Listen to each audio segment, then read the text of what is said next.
तो सबसे पहले पितर होते कौन हैं ये मैं आपको बताता हूँ। पितर 3 प्रकार के होते हैं। पहले होते हैं जो हमारे वंशज, उसके बाद आते हैं हमारे मध्यांतर वाले पितर, मतलब जवानी में, अर्ध जवानी में जो जाते हैं। एक पितर होते हैं जो सर वो 9 नियम कौन से हैं जिससे हम हमारे पितरों की शांति कर सकते हैं? सबसे पहले जल, तर्पण, अर्पण, समर्पण, भाव, श्रद्धा, सेवा। कैसे क्या किया जाए कि पितर हमेशा खुश रहें हाँ। और पितर दोष ना चढ़े। हाँ सर। तो उसके लिए सबसे पहले तो आप अपने घर के दरवाजे पे वही पेड़ लगाए, फूल या कोई फूल का पौधा हो या फलदार वृक्ष हो जिसमें आप जल चढ़ाओ पितरों के नाम से। दूसरा, पहली रोटी, जब आप सुबह नाश्ता बनाए तो पहली रोटी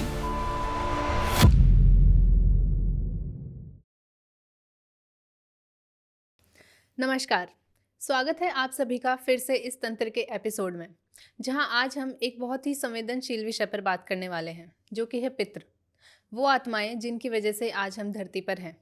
अब वो शरीर में तो नहीं है, लेकिन उनका आशीर्वाद और ऊर्जाएं हमारे साथ हैं। लेकिन जब ये ऊर्जाएं शांत होती है, तब हमारे जीवन में रुकावट, बाधाएं और धन हानि हमें देखने को मिलती है। तो आज इसी विषय को हम तंत्र के पॉइंट ऑफ व्यू से समझेंगे कि किस तरीके से पितृ तंत्र में काम करते हैं, और उनको मनाने के 9 नियमों के बारे में भी समझेंगे।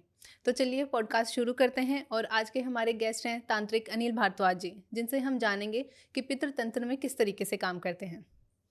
नमस्कार सर। नमस्कार जी। कैसे हैं सर आप? ठीक है जी, आप बताइए। मैं भी सर बढ़िया। स्वागत है सर आपका आज फिर से एक इस नए एपिसोड में। जी सर, जैसे कि आज हम पितरों के बारे में बात करने वाले हैं, लोगों में ना बहुत मिसकंसेप्शन रहता है पितरों को लेके, या जब उनके पितर नाराज़ हो जाते हैं उनसे, तो उनको बहुत अपने जीवन में रुकावटों का सामना करना पड़ता है, बहुत बाधाएं उनके जीवन में आती हैं। तो सर, सबसे पहले हम यही समझते हैं कि तंत्र में पितरों का क्या महत्व है, किस तरीके से हम इस कॉन्सेप्ट को समझ सकते हैं? ये आपने बहुत अच्छा सवाल किया है। और आजकल लोग सबसे ज़्यादा परेशान पितर दोष से हैं। ठीक है, तो सबसे पहले पितर होते कौन हैं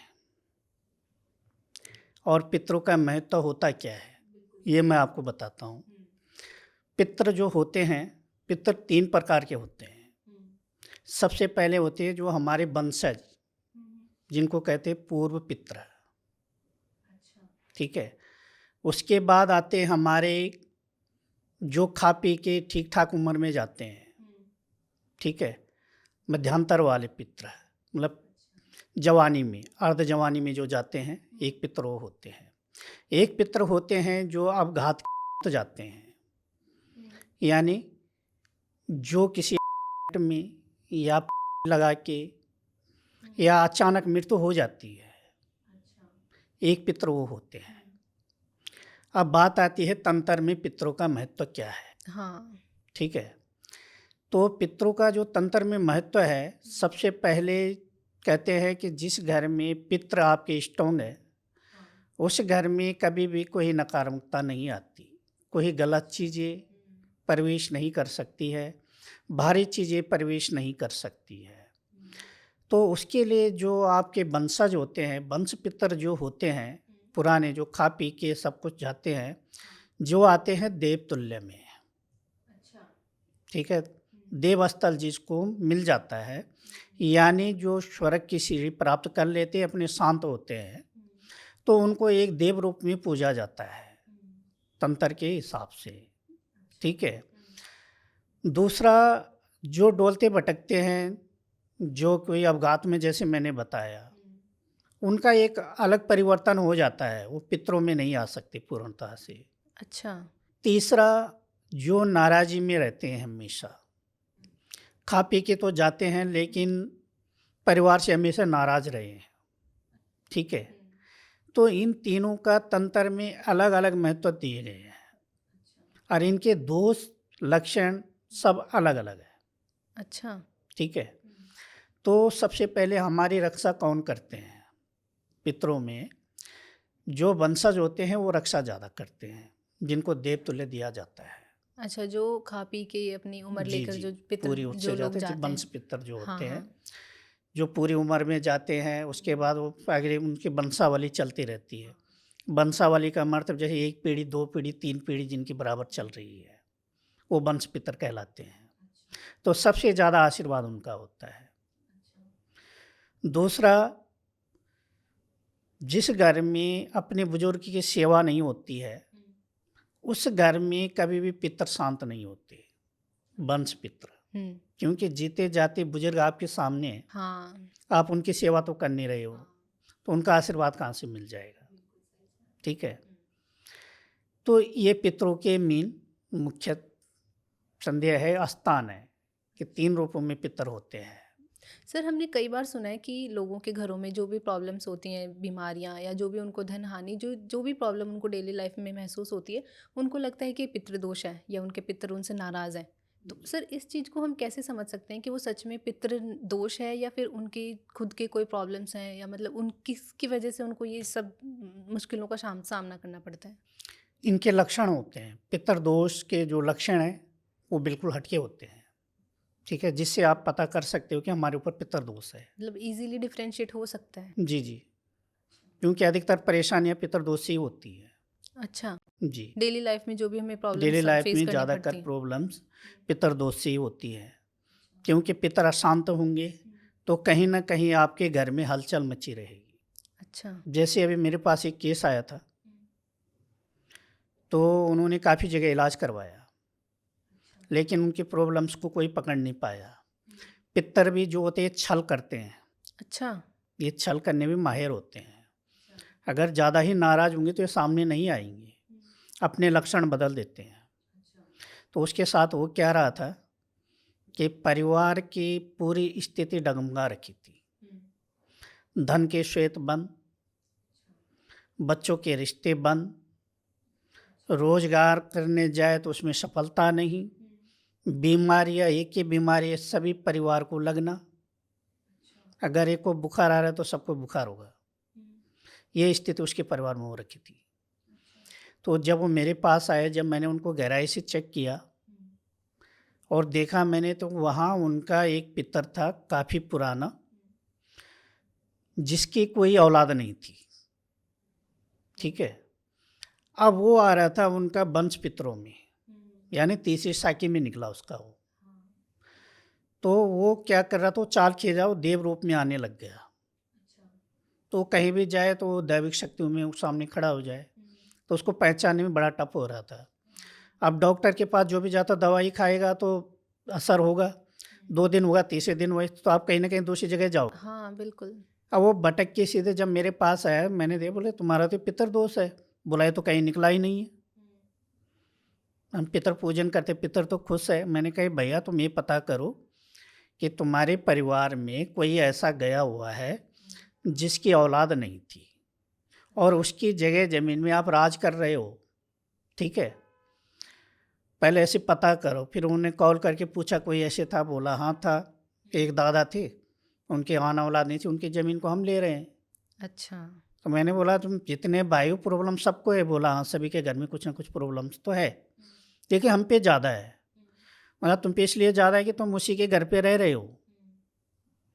फिर उन्होंने बोला इसका अब क्या करें, इस चीज़ का क्या उपाय है? फिर मैंने उनको विधिवत तरीके से उसका पितर पूजन करवाया, उनको बुलाया सामने, बाकायदा बात करवाई, फिर उनकी नाराज़गी को दूर किया, उनके जो भी भोग था उनकी पसंद का उनको दिलाया, फिर उनको मुक्ति दिलाई। आज वो सब ठीक ठाक है। अच्छा। सर, हमने एक बार एक लास्ट पॉडकास्ट में बात करी थी जहाँ पे आपने बताया था कि जो पितृ होते हैं वो दूसरी योनि में जाने के बाद में उनकी याददाश्त चली जाती है, उन्हें याद नहीं रहता। तो सर, जब वो पितृ बनते हैं तो उन्हें ये सब कैसे याद रहता है कि उनकी ज़मीन कौन सी थी या फिर उनके घर पे कोई कब्जा कर रहा है? क्योंकि उनका मोक्ष नहीं हुआ होता ना, उनकी योनि नहीं बदलती, उनकी जो लालच होता है, लालचा जिसको कहते हैं, वो रह जाती है। वो उन पितरों को मैंने कहा था कि जो चले जाते हैं, ठीक है, हमारी प्रेरणा उनको खींचती है, लेकिन ये जो पितरों के ऊपर बात चल रही है, तंत्र में पितरों का महत्व दिखाया जा रहा है इसमें, तो वो होते हैं कि जो पूर्णतः मुक्त नहीं हो पाते, किसी योनि में जा ही नहीं पाते हैं, तो उनका कहीं ना कहीं अंश बच जाता है। अच्छा। क्योंकि हमने ही उन लोगों को स्थान दे रखा है ना, पूज रहे हैं हम घर में, तो कहीं ना कहीं तो अंश तो रहेगा, वही है उसका सब। सर, जैसे कई लोग अपने पितरों को बार बार बुलाते हैं, बार बार उनकी पूजा करते हैं, तो सर क्या ये भी कारण हो सकता है पितृदोष बनने का? हाँ, किस तरीके से सर?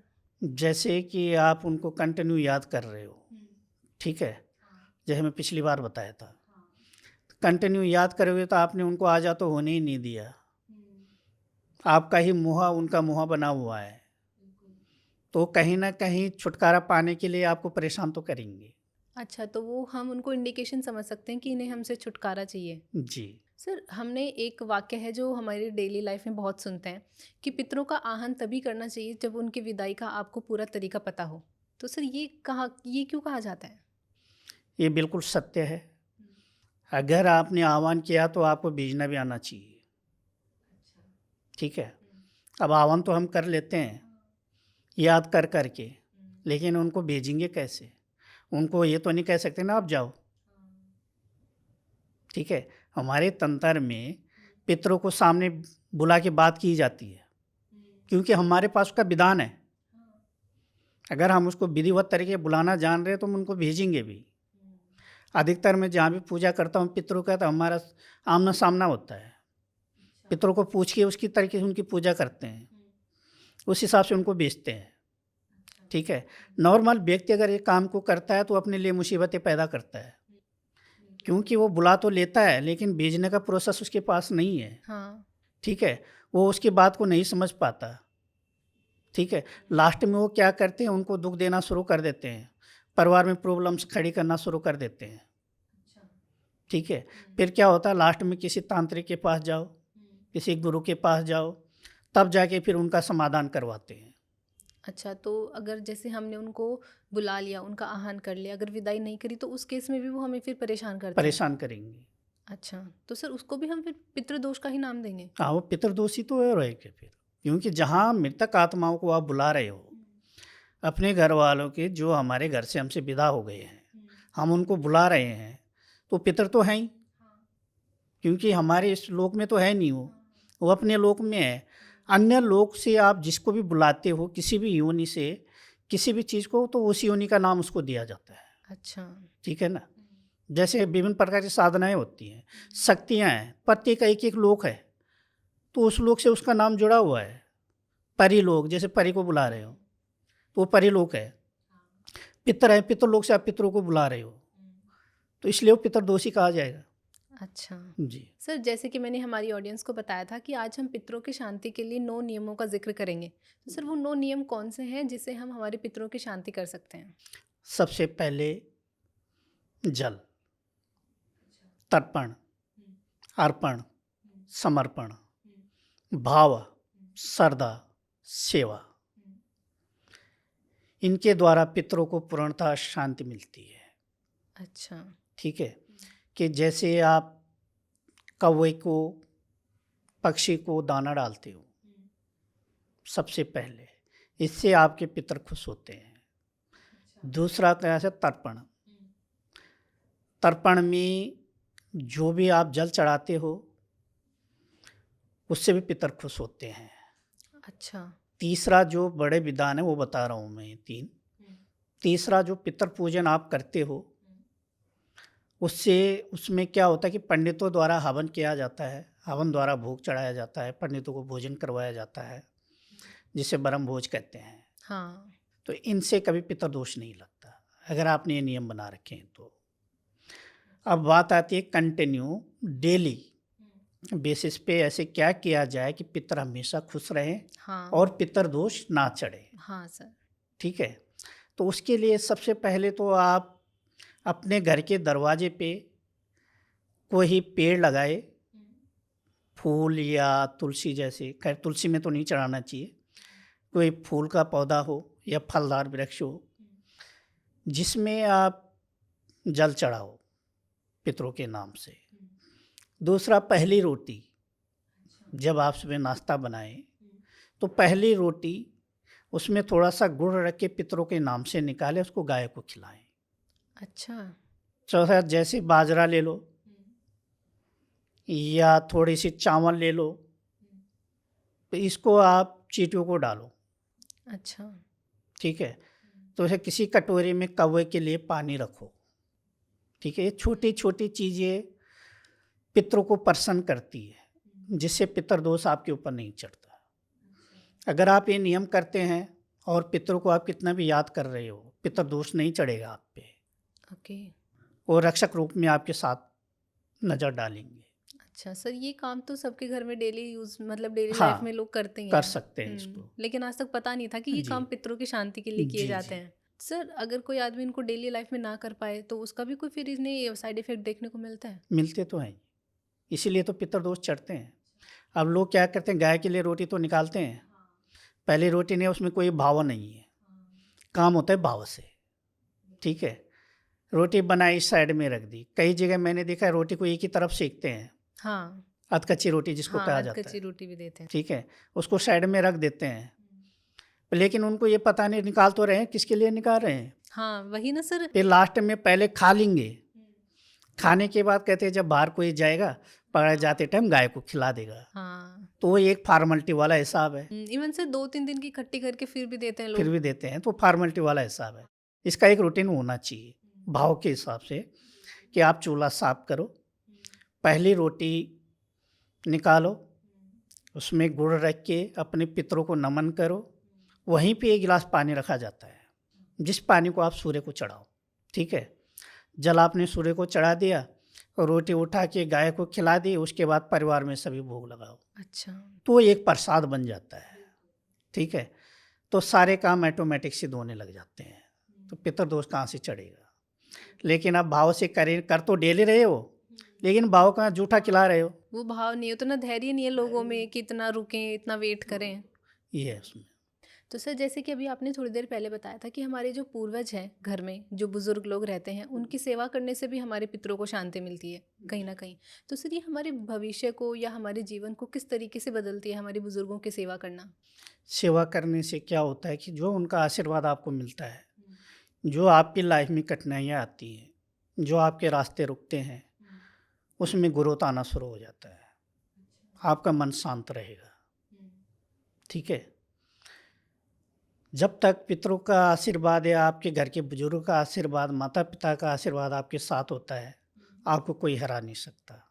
ये आपके सोच के ऊपर डिपेंड करता है कि आप किस हद तक सेवा करते हो और आप क्या चाहते हो, और सेवा के भाव भी कहीं ना कहीं मायने रखते माने रखते हैं, क्योंकि बिना भाव का तो कोई भी चीज़ नहीं। हैं। बिल्कुल, अगर पितर ही बिना भाव के खुश नहीं रह सकते तो फिर से बुजुर्ग तो कैसे कैसे रहेंगे? वो तो रहेंगे। फिर भी आत्मा है उनके आजकल अंदर। अधिकतर देखा होगा लोगों ने, बुजुर्गों को खाना देते हैं, ऐसे रख देंगे, कोई वो नहीं है।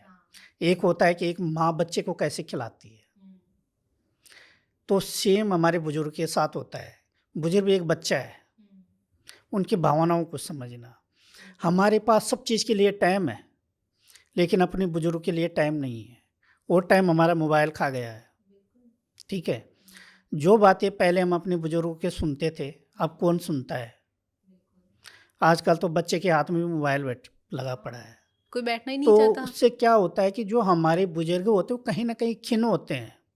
ठीक है, और जब वो खिन्न होते हैं तो उनकी भी तो दुआएं हमारे लग रही है ना, कि इतना बड़ा परिवार होकर हम अकेले बैठे हैं, तो वो कहीं ना कहीं हमारे लाइफ में दुख का कारण बनती है। बिल्कुल, तभी सर पहले के जो लोग थे या पहले का जो ज़माना था उसमें लोगों को पितृदोष कम लगते थे। कम लगता था। आज के टाइम पे तो घर घर में पितृदोष है। जहाँ जाओ पितृदोष का ही सबसे ज़्यादा कारण है। तो यही है कि अपने बुजुर्गों की सेवा करो, उनको समय दो, ज़्यादा नहीं तो कम से कम 10 मिनट ऐसे दो कि उनका मन शांत हो जाए, तो आने वाले समय उनके दोष से भी बचोगे, और जो पितृदोष चल रहा है वो भी समाप्त हो जाएगा। बिल्कुल, जी, और लाइफ में कहीं ना कहीं ग्रोथ भी मिलेगी। ग्रोथ मिलेगी। सर, लोगों में ना ये भी एक मिथ बहुत है कि ना अगर पितरों की सेवा करनी है या पितृदोष हटाना है तो उसके लिए हमें महाराज या पंडित जी के पास ही जाकर ही पूजा करवानी पड़ेगी। लेकिन सर, क्या हम कोई घर में ही सिंपल या कोई इफेक्टिव रेमेडीज कर सकते हैं जिससे कि हमारे पितृ शांत हों? हाँ, कर सकते हो। जैसे मैंने अभी ये उपाय बताए हैं, ये नॉर्मल उपाय है। ठीक है, गाय को गुड़ के साथ रोटी खिलाना। ठीक है, सूर्य को जल चढ़ाना पितरों के नाम से, कौवे के लिए पानी रखना। ठीक है, ये छोटी छोटी चीज़ें अगर आप नित्य करते हो तो पितृदोष धीरे धीरे कितना भी है कि वो कम होना शुरू हो जाएगा। लेकिन अगर आपके सारे रास्ते ही बंद हैं, फिर तो आपको किसी को बुला के पूजा करवानी पड़ेगी। अच्छा, जी, अगर ज़्यादा प्रॉब्लम है तो फिर हमें पंडित या महाराज को बुलाना। जी, करवाना ही पड़ेगा। सर, आजकल परिवारों में बहुत सी ऐसी प्रॉब्लम्स हैं जो कॉमन देखी जाती हैं, जैसे कि बच्चों की एजुकेशन, बिजनेस ठीक से ना चलना, शादियां ना होना। तो सर, ये भी कहीं ना कहीं पितृदोष के संकेत हैं, और अगर इसका समाधान अगर लोग कर सकते हैं तो वो किस तरीके से कर सकते हैं? देखो, इसमें जो आजकल सबसे ज़्यादा परेशानियां है पितृदोष में, सबसे पहला मुख्य कारण जो मैंने अभी तक बताया आपको, अशांति पितरों की। तो इसके जो मीन लक्षण होते हैं, पहले मैं लक्षण बताता हूँ कि इसमें मीन मीन क्या है। सबसे पहले इसमें क्या होता है कि एक तरीके की बीमारी लगना। अगर एक को बीमार तो सबको, पूरे परिवार में वही पीड़ा सबको मिलेगी। दूसरा, आपका रोजगार बिल्कुल ठप हो जाएगा। ठीक है, पैसा आपके पास आएगा लेकिन रुकने का नाम नहीं लेगा। परिवार में कलेश, सबसे ज़्यादा कलेश बना रहता है। तो अगर ये लक्षण आपके परिवार में कंटिन्यू चल रहे हैं तो आप समझो कि 100% पितृदोष है। ठीक है, अब इसको कैसे हटाएं, ये तो पहचान है। हाँ, ये तो सर घर घर की कहानी हो चुकी है घर घर के आजकल। अब कई बार क्या होता है, रिश्ते बंद हो जाते हैं होने। ठीक है, सबसे ज़्यादा प्रॉब्लम आजकल रिश्तों में है।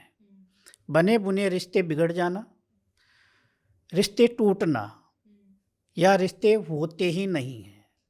ठीक है, अब लोग उसको क्या देते हैं, उसको देते हैं ग्रह दोष, कि लड़की के या लड़की की कुंडली में दोष है। जैसे अभी मेरे पास एक केस आया, क्योंकि आपको पता है कि मेरे पंडिताई का काम भी है। ठीक है, वो कुंडली लेके आया, मैंने उनकी कुंडली चेक करी, मैंने इसमें तो कोई दोष है नहीं भाई। ठीक है, बोला नहीं जी कोई ये दोष बताया, मैंने इसमें तो कुछ दोष नहीं, लेकिन दोष तुम्हारे पितरों का है। अच्छा। ठीक है, बोला महाराज हम तो इतनी जगह चले गए, किसी ने बताया नहीं। मैंने भाई किसी ने नहीं बताया, लेकिन मैं तो बता रहा हूँ, जो मैं देख रहा हूँ मैं वो बता रहा हूँ तुम्हें। बोले तो आप ये बताओ कि हमारा ये काम कैसे होगा, इसकी क्या गारंटी है। मैंने भाई गारंटी तो सासों की भी नहीं होती, लेकिन इतना अनुशासन हम आपको ज़रूर देंगे, अगर आप इस काम को करोगे तो 3 महीने के अंदर आपके रिश्ते पक्के हो जाएंगे, मैं गारंटी के साथ कहता हूँ। ठीक है, तो बोला हमें इसके लिए क्या करना पड़ेगा।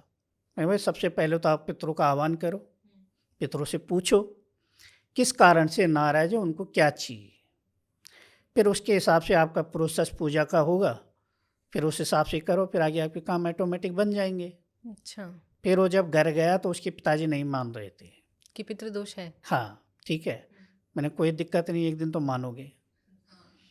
फिर उसी दिन से उनके घर में हलचल होनी शुरू हो गई, मतलब कलेश का डबल प्रभाव पड़ गया।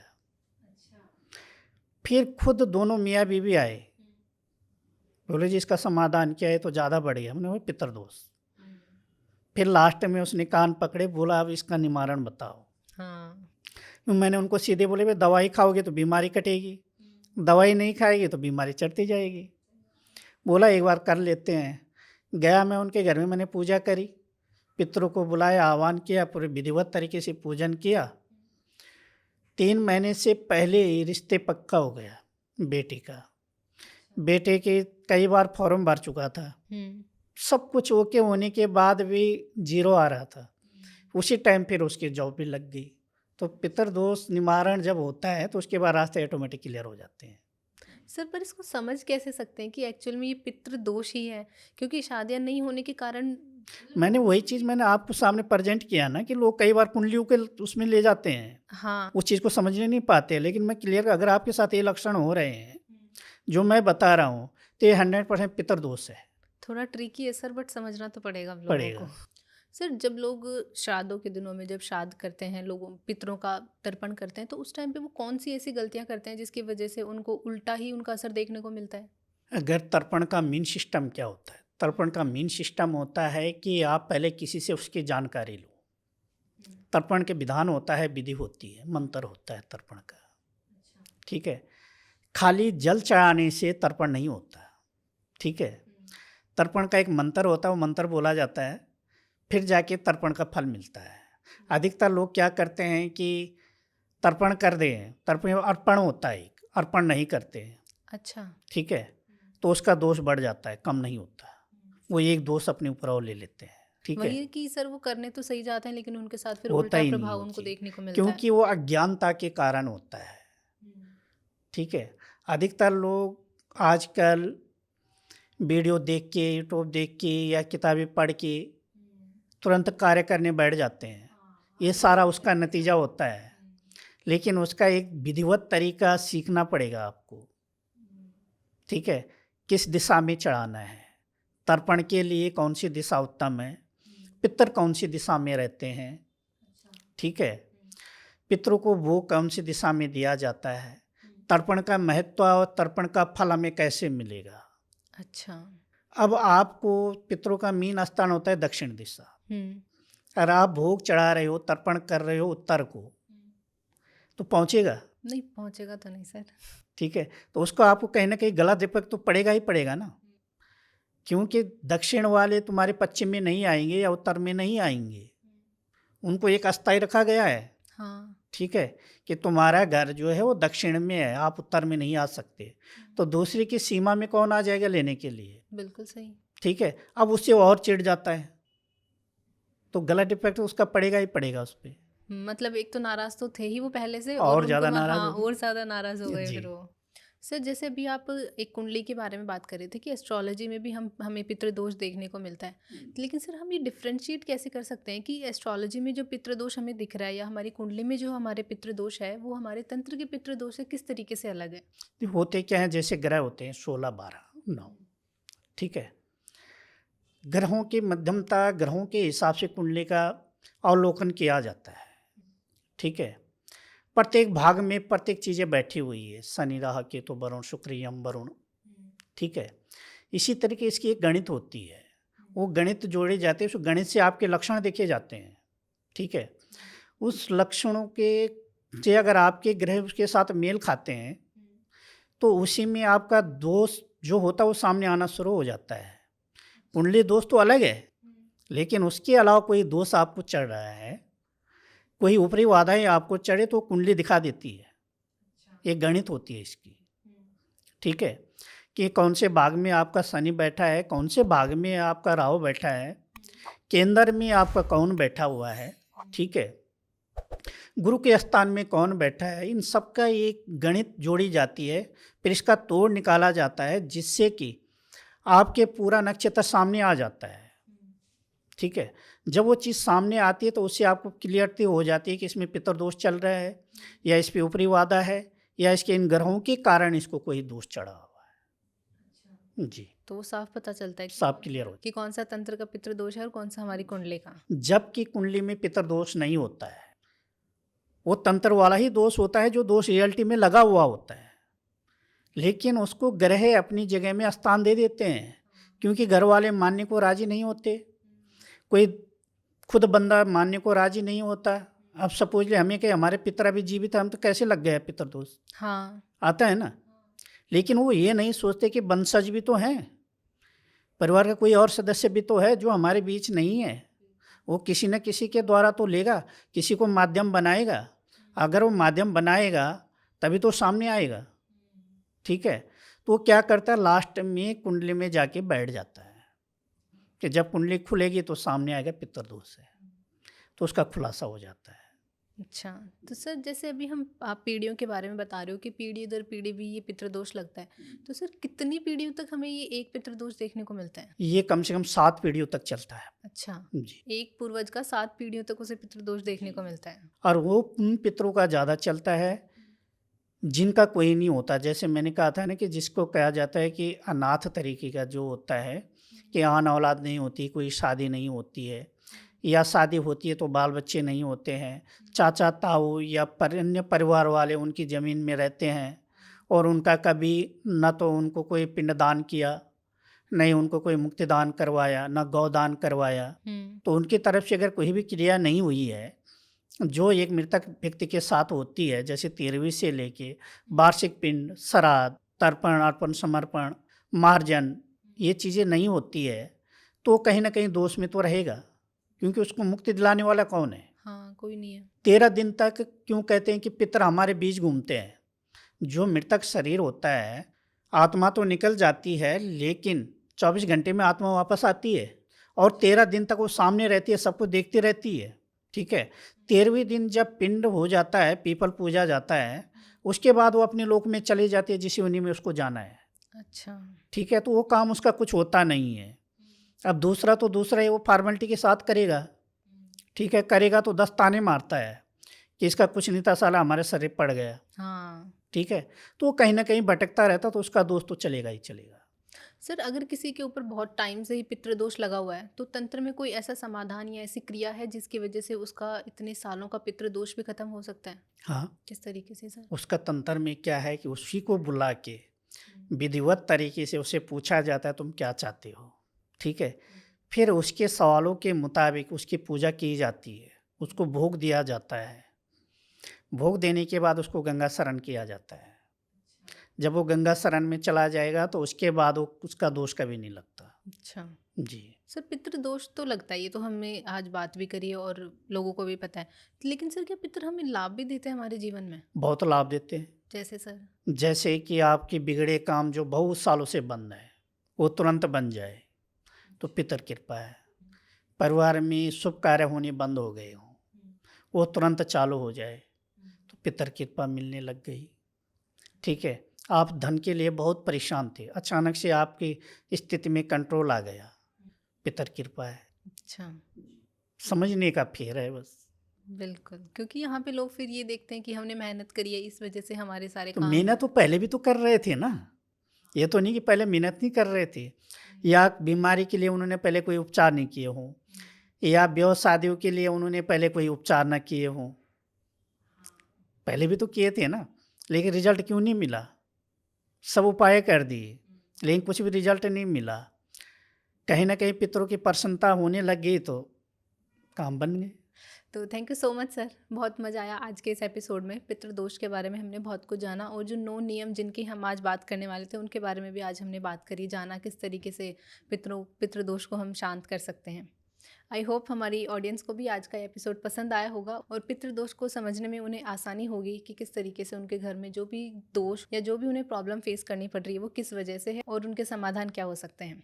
अगर आपको आज का एपिसोड पसंद आया हो तो don't forget to like, share and subscribe the channel. Thank you, sir. Thank you for coming. Welcome.